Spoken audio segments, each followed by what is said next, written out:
When two ushers attempted to relocate a Hispanic Army veteran from his daughter's graduation ceremony, no one anticipated that 5 former Rangers would quietly stand and shift the entire room's attention without a single word. Miguel Alvarez didn't expect to draw eyes when he arrived at the parking lot of Pineview Academy. The school resembled countless others in modest Arizona towns: faded stucco walls, a flagpole creaking in the breeze, and students lingering near the auditorium entrance. The lot was bustling: parents in pressed shirts, kids waving banners, an elderly man leaning on a cane. It was a familiar scene. Miguel parked his Chevy pickup near a row of mesquite trees and stepped out, brushing the creases from his olive-green army uniform. His boots gleamed, not for show, but because precision was woven into his being. His stance was distinct, rigid yet composed, his expression carrying the weight of someone who'd faced life's edges. He'd driven 12 hours from Flagstaff to attend his daughter's high school graduation. Flying was an option, but the truck held memories of his late brother, and the road kept those memories alive. Miguel opened the truck's door and retrieved a faded photo from the dashboard, a creased image of his brother cradling Sofia when she was a toddler. He tucked it into his jacket's inner pocket. "I'm here for her," he murmured, "like you'd want." His walk to the entrance was deliberate, each step heavy with purpose. His chest swelled with a feeling he couldn't name, hovering between joy and longing. Inside, the auditorium was alive with chaos. Rows of folding chairs stretched across the floor, bleachers packed to capacity. The air carried hints of coffee and polished wood. Miguel presented his ticket to a volunteer at the door, a wiry woman, with a name tag and earpiece. She glanced at it, gave a curt nod, and gestured to the 5th row on the right. "You're set. Family section's up front." "Thanks," Miguel said, his voice even. He wove through the crowd, noting families, as he passed. Some stared, their eyes lingering on his uniform before darting away. A man offered a quick nod, then muttered to his wife. Miguel didn't flinch. He'd been Hispanic, broad-shouldered, and in uniform long enough to read the glances, some curious, some loaded. He settled into his seat, a flimsy plastic chair that creaked under his weight. He shifted to steady it. Ahead, the stage was dressed with banners proclaiming Class of 2026 in bold gold letters. A few faculty members milled near the microphone, shuffling papers. Miguel scanned the students lined up along the auditorium's edge. Sofia stood near the center, petite, with her uncle's sharp gaze. 19 years had slipped by. He recalled her first birthday, him still in fatigues, sand in his boots from a rushed flight from Kuwait. Now, here they were. He sat still, eyes fixed, absorbing the moment. Behind him, the crowd settled in. Chairs squeaked, programs crinkled, a child giggled, too loudly. Someone spilled a drink and grumbled. Miguel was untouched by it, his focus locked on the stage, the young faces and the photo's faint pressure against his chest. The ceremony began with a brass fanfare, and the audience rose. Some students fidgeted, others grinned broadly. Miguel stood, shoulders back, hands at his sides. The anthem played, hands covered hearts. Miguel remained still, his presence was his tribute. He thought of his brother, how he'd have teased Sofia about her cap's tassel, how he'd have insisted on a dozen photos. As the anthem's final note faded, 2 uniformed ushers started down the aisle, heading straight for him. The ushers moved with intent. They weren't law enforcement. Their badges read Desert Safety Services, clad in navy polos and khaki pants, radios clipped to their belts. Neither looked older than 40. One was stocky, with a buzz cut and a stern frown. The other was lean, glasses perched on his nose, popping gum casually. Miguel clocked them instantly, but didn't waver. Years of training had taught him that. Calm held more power than motion. He kept his gaze forward, hands resting lightly on his knees. The stocky usher paused beside him, bending slightly. "Sir," he said quietly, "we need you to come with us." Miguel turned his head slowly. "Is there an issue?" The lean one stepped closer. "This area is reserved for families of graduates." Miguel blinked, then pulled his ticket from his pocket, the same one he'd shown at the door. "This is my seat, 5th row, right side, family section, verified." The stocky usher didn't glance at the ticket. "We were told it's at capacity," Miguel stayed put. "It was at capacity when I sat down. Who gave that order?" The lean usher shifted, clearly unprepared for the steady tone. "It's not a big issue. There are seats in the back. Let's keep this simple." Miguel's eyes tightened, not with rage, but with measured clarity. "I drove 12 hours to see my daughter cross that stage. I'm staying here." Heads began to turn. A man 3 rows back whispered to his daughter, nodding toward them. A teenager in the bleachers angled their phone, possibly filming. The stocky usher straightened, scanning the crowd.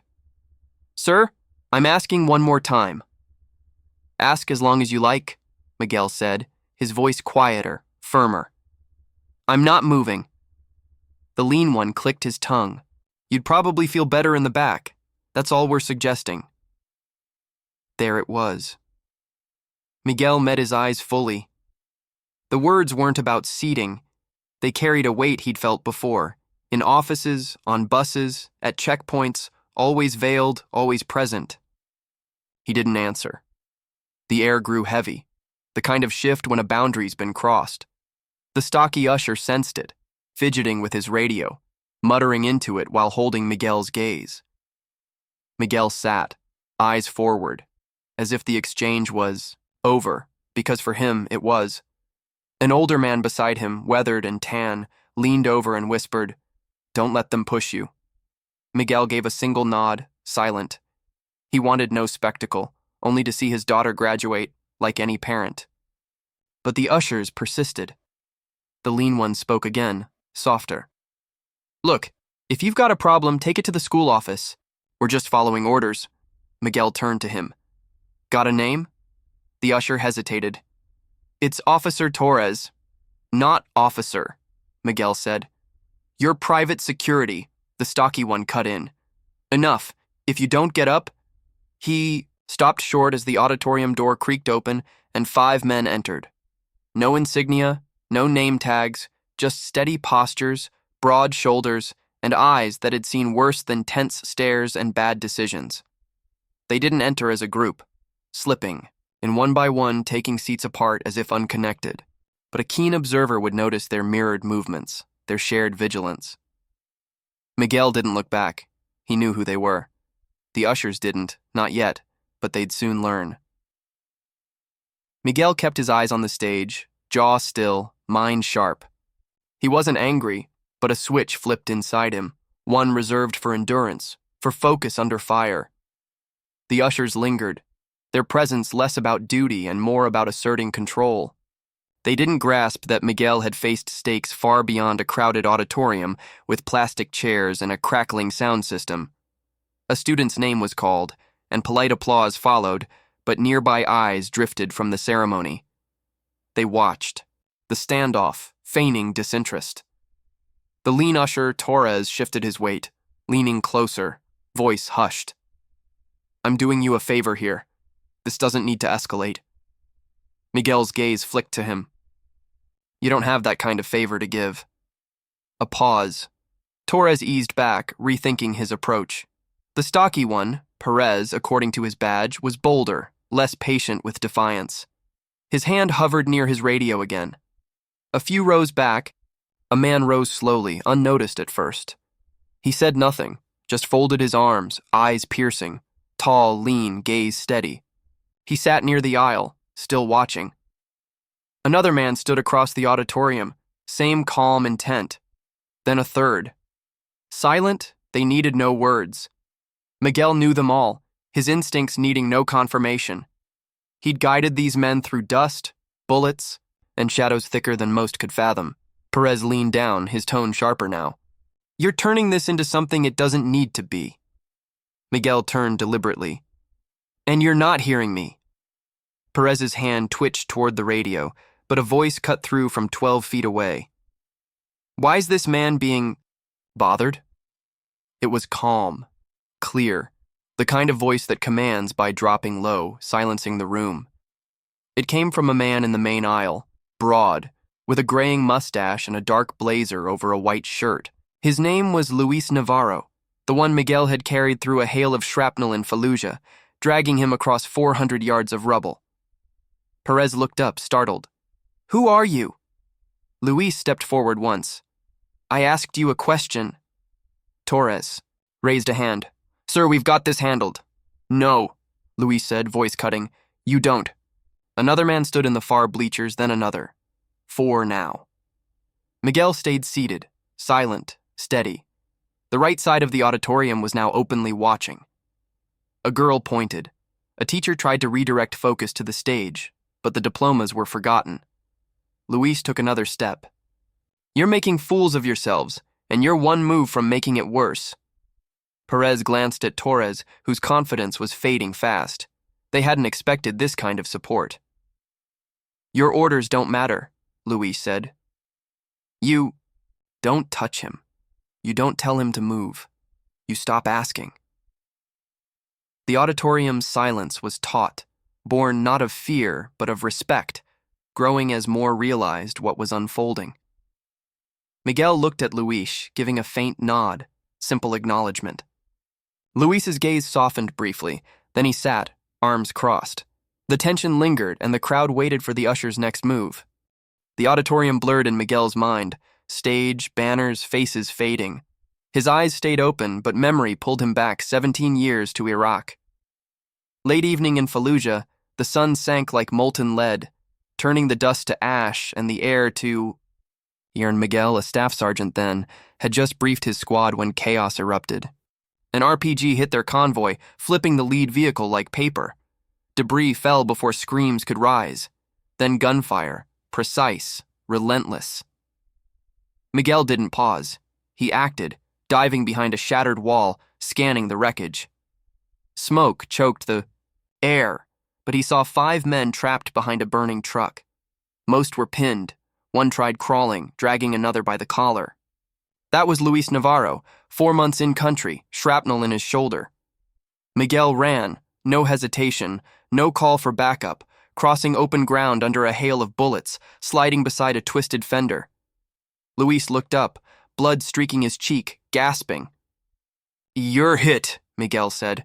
"Figured that out," Luis rasped. Miguel grabbed the straps of the soldier beside him, Mateo Ruiz, and pulled. Luis pushed from behind, grunting with each move. "Where's Vega?" Miguel yelled.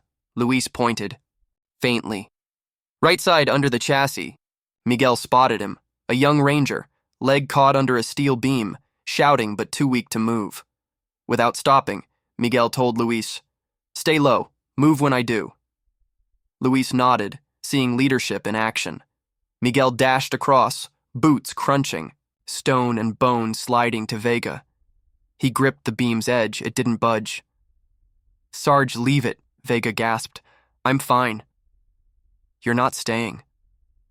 Miguel planted a foot, heaved, muscles burning. The beam shifted just enough for Vega to pull free.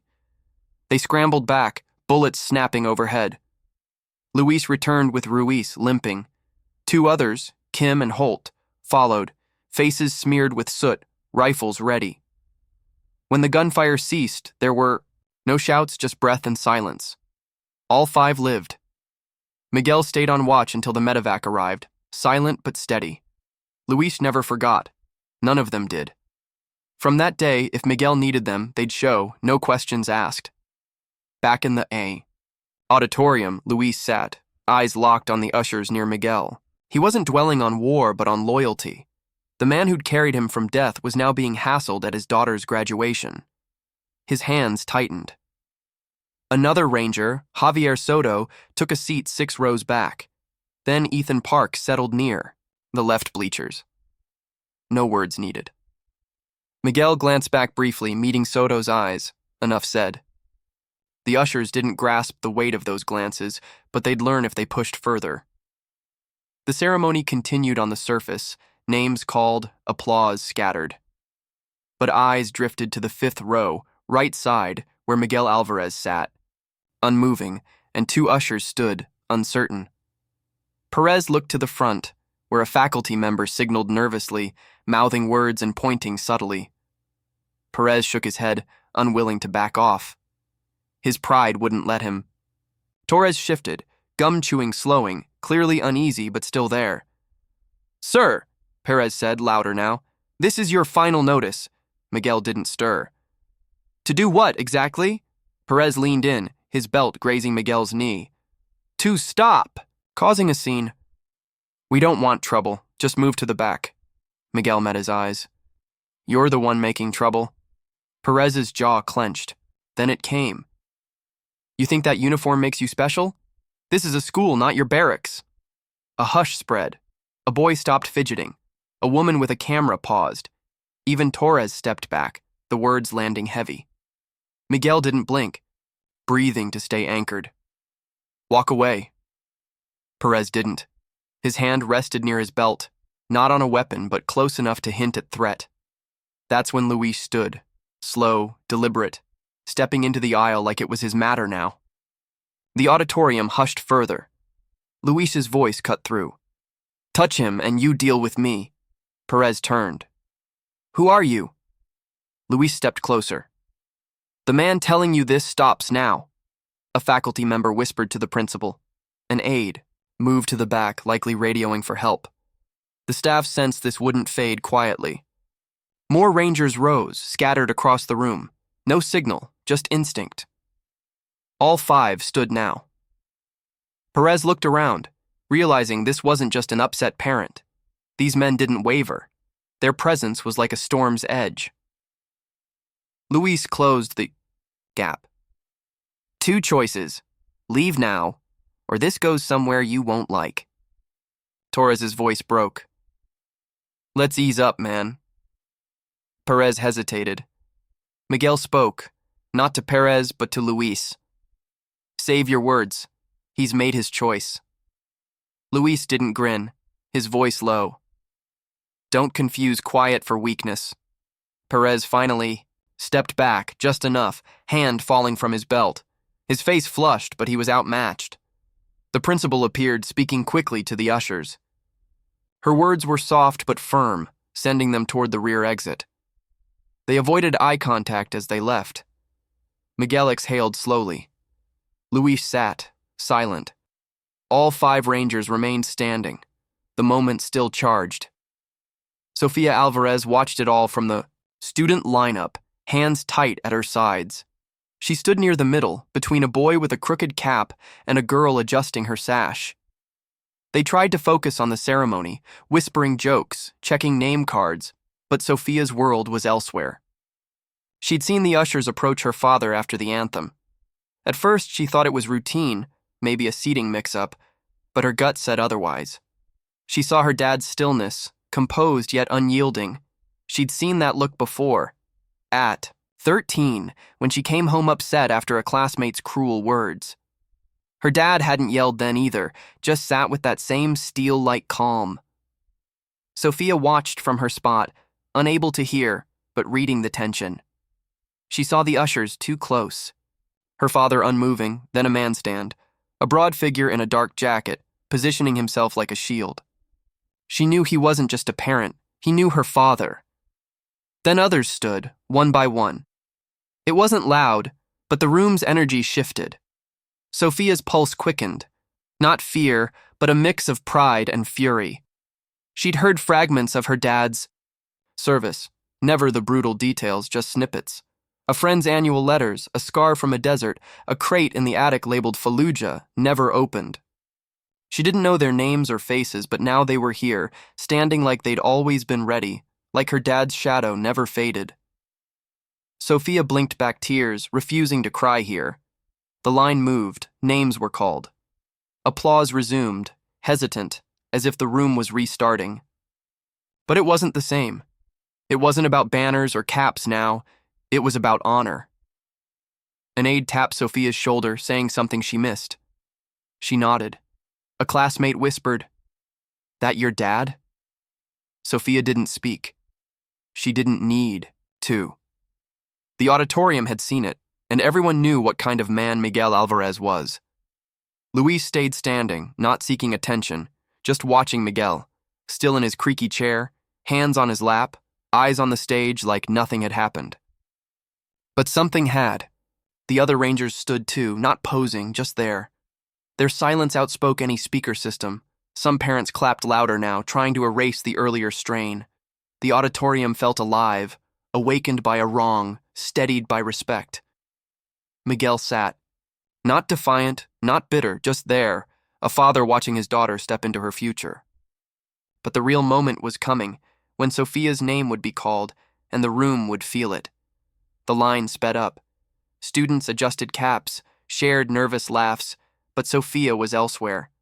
Her mind kept returning to her father, alone yet centered, in that chair, like it was made for him. His calm, his strength, and the way those men, those warriors, stood without being asked. Sofia saw for the first time the weight her father bore. She'd seen the photos, the medals in a dusty box, the folded flag on the mantel, but they'd never spoken. Today, they moved. Today, they stood. The aide called the next name, then another. Sofia was 2 away.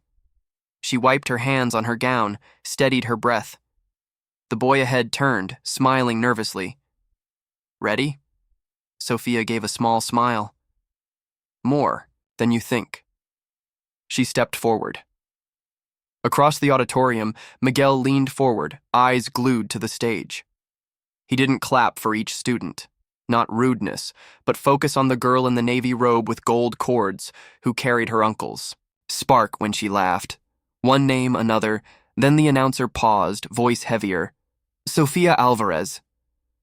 The name rang out. A half-second pause, then the room erupted, clapping, cheers, whistles. But it wasn't the volume, it was the cadence, unified, deep. The 5 rangers, still standing, clapped in sync, not for show, but as a gesture. We see you. We see your father. We honor both. Sofia crossed the stage, head high, steps sure. Her heart raced, not from nerves but from pride, not just for herself, but for carrying her father's name. She took her diploma, shook the principal's hand, and faced the crowd. Her eyes found one person. Miguel didn't wave or stand. He met her gaze with a small, profound smile. Sofia nodded once and stepped down. The applause lingered. Parents who'd been silent clapped hard. Some stood, a few teared up, feeling something vital had unfolded. Miguel eased back, the moment, washing over him. He didn't cry publicly, but inside something released. Not sorrow, not ache, just completion, the kind that comes when a cycle closes, even if imperfectly. The names continued, but the air had changed. Every student now walked in the wake of that moment, not for drama, not for attention, but for its truth. The story didn't end with applause. When father and daughter reunited outside, it was more than a hug. It was a passing of legacy. The last name was called 40 minutes later. The class tossed their caps, shouted with joy, and embraced like it was a reunion. Phones snapped photos. Balloons floated and students streamed through the auditorium's side doors to the courtyard. Miguel stayed seated, absorbing the noise, the music, the chatter, the blur of navy and gold gowns. His eyes followed Sofia as she vanished into the hall with classmates. A teacher fist-bumped her. Another gave a quick hug. Amid the chaos, Sofia turned once, catching his eye. A fleeting look, but it said everything. Did you see me? Miguel's face answered. Always. The crowd thinned, families drifting, out with flowers and signs, voices loud with congratulations. Miguel rose slowly, stretching stiff legs. Luis approached as the auditorium cleared. He said nothing at first, just glanced at Miguel, then the exit. You good? Luis asked. Miguel nodded. I've faced worse. Luis gave a faint smile. Still shouldn't have happened. No, Miguel said. It shouldn't. Javier, Soto joined them. We kept it quiet, but when that guy got near his belt, Miguel raised a hand.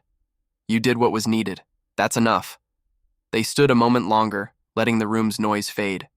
Then Miguel said, I need to see my girl. Outside, the sun glared on the pavement, casting shadows from the flagpole across the courtyard.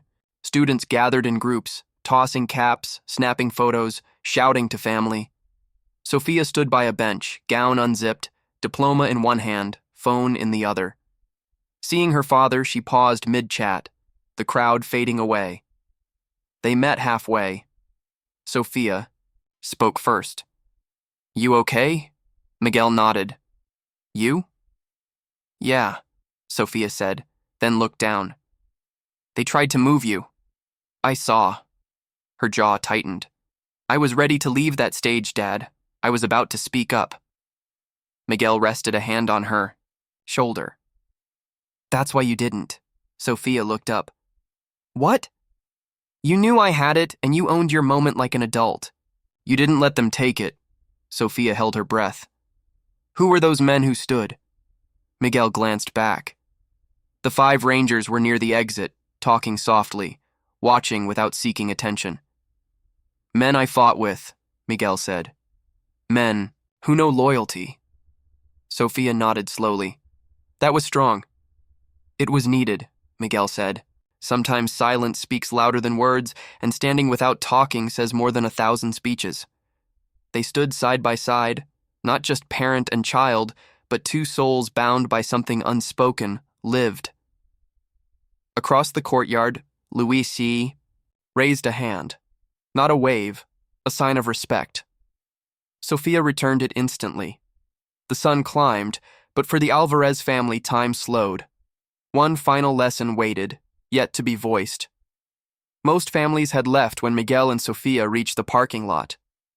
A few lingered, chatting by chairs or packing cars with bouquets and gifts, but the energy had calmed, the sun dipping into dusk.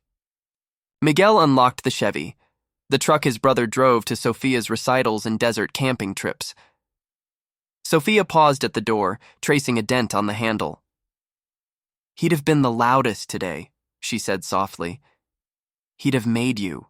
Pose for every shot until your smile was perfect," Miguel said, a grin breaking through. They climbed in, doors shutting, the truck warm like a sanctuary. Sofia faced her father. "Why didn't you say more to those ushers? You just sat there."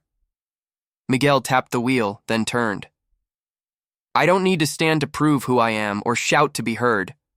Sofia gazed out the window, digesting. "How many times have I had to decide between letting it go or fighting?" Miguel said. "What happened today wasn't new, but how we answer, that's what shapes us."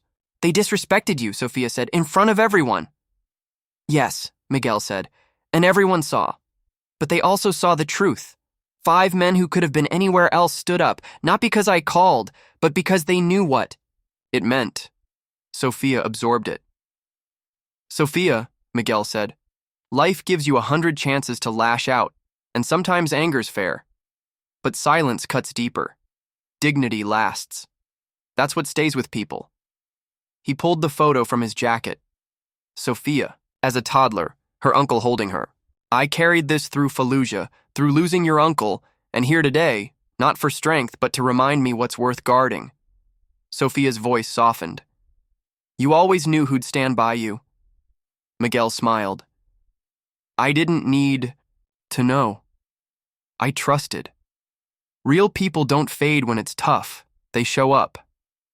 Sofia paused, then said, "I want to be like that. Like you." "You are," Miguel said. "You walked that stage with pride, didn't let anger steal it. You stayed steady, even when the world tried to shake you." Outside, the last Rangers drove off. Luis glanced at the Chevy, and Miguel nodded. No words, just a permanent bond. Sofia leaned back. "What now?" Miguel started the engine, the truck humming. "We drive home. You pick dinner." Sofia grinned. "Taco shack." Miguel laughed. "Naturally." As they left, the school faded, but the memory of that auditorium wouldn't, not for anyone there. For Sofia, it was more than a diploma. It was the day she understood that strength isn't noise. It's how you hold yourself when no one's watching. Some yell to be noticed, others sit in silence and are never forgotten. If this story resonates, share it with someone who needs a reminder of what true strength is.